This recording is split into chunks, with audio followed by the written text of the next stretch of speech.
The UFC's at it again.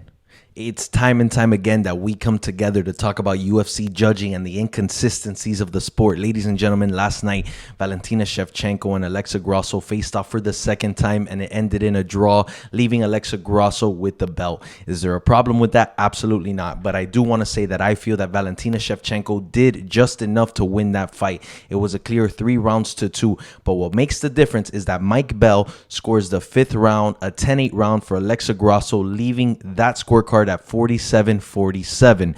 So here's my issue.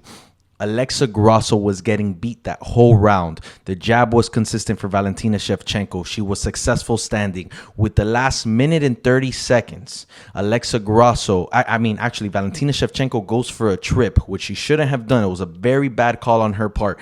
Tries to take her down with a trip, but Alexa Grasso's able to take her back. And yes, for a minute and a half, it was very dangerous for Valentina Shevchenko. She took a lot of shots, and she was definitely threatened by a submission. However, for 3 minutes and 30 seconds before that, Alexa Grasso was standing and just getting beaten. Jab after jab after jab, and she was a step behind Valentina Shevchenko consistently. So is that a 10-8 rounds?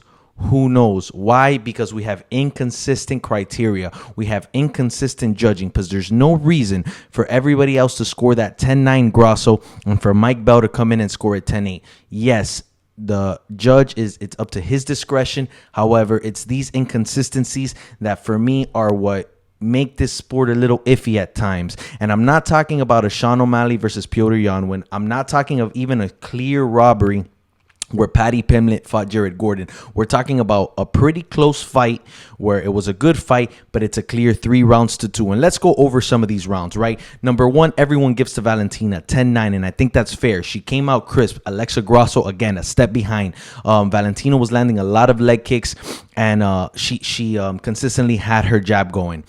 Second round, that's actually where Alexa Grasso knocks down Valentina Shevchenko. It was a quick knockdown, and then Valentina actually goes for a double leg takedown, and she holds Alexa Grasso down for the rest of the round. You still give it to Alexa Grasso. She scored the knockdown. It's a fair round. So 10-9, 10-9. Up to that, it's 1-1 in rounds.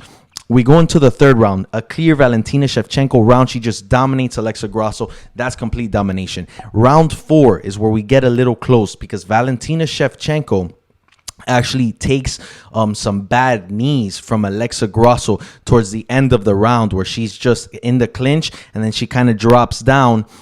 She tries to graze her hand on the floor, like basically claiming she had 3 points, so she can't get kneed in the face. However, Dominic Cruz explained that they need to be planted. They cannot be moving while just putting your hand down. So those knees were legal, and she took some damage there. So, that's an iffy round.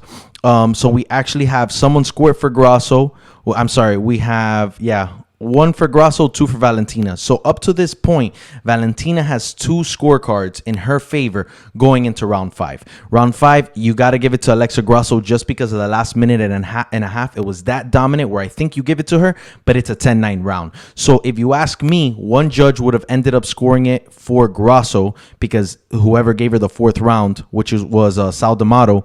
But Mike Bell to give a 10-8 just for a minute and a half of dominance, I think it's unfair. And I think Valentina Shevchenko deserved to win that fight. And, she's proven to be a sore loser.